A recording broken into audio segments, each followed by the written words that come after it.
بسم اللہ الرحمن الرحیم۔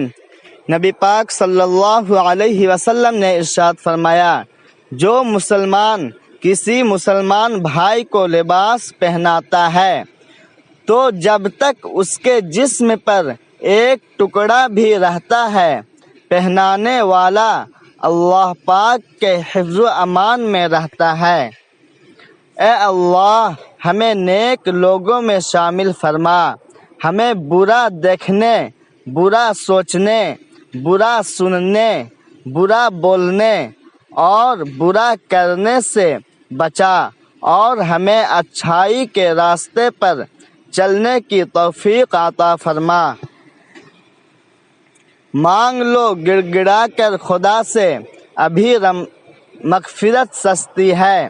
کہتے ہیں کہ رمضان میں رب کی رحمت برستی ہے۔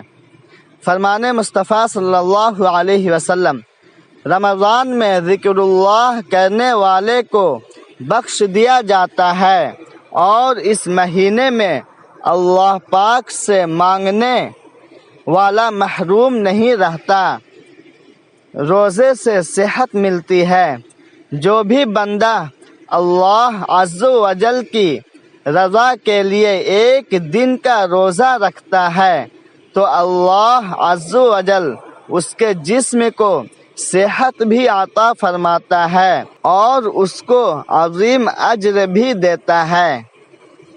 فرمان مصطفیٰ صلی اللہ علیہ وسلم، ماہ رمضان کے معاملے میں ڈرو، کیونکہ جس طرح اس ماہ میں اور مہینے کے مقابلے میں نیکیاں بڑھا دی جاتی ہے، اسی طرح گناہوں کا بھی معاملہ ہے۔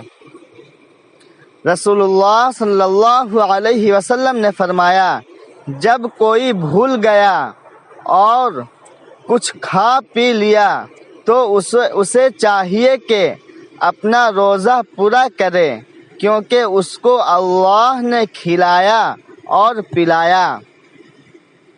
روزہ افطار کرانے والے کا ثواب۔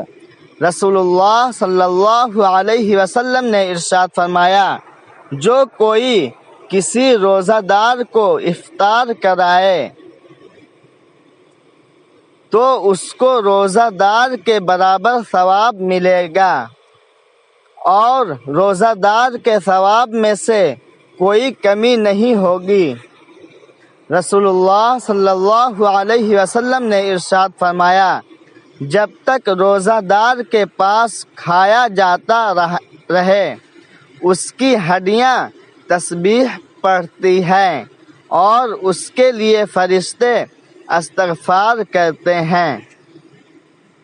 رسول اللہ صلی اللہ علیہ وسلم نے ارشاد فرمایا، جب کوئی شخص روزہ افطار کرے تو اسے چاہیے کہ کھجور پر افطار کرے، کیونکہ وہ بابرکت پھل ہے۔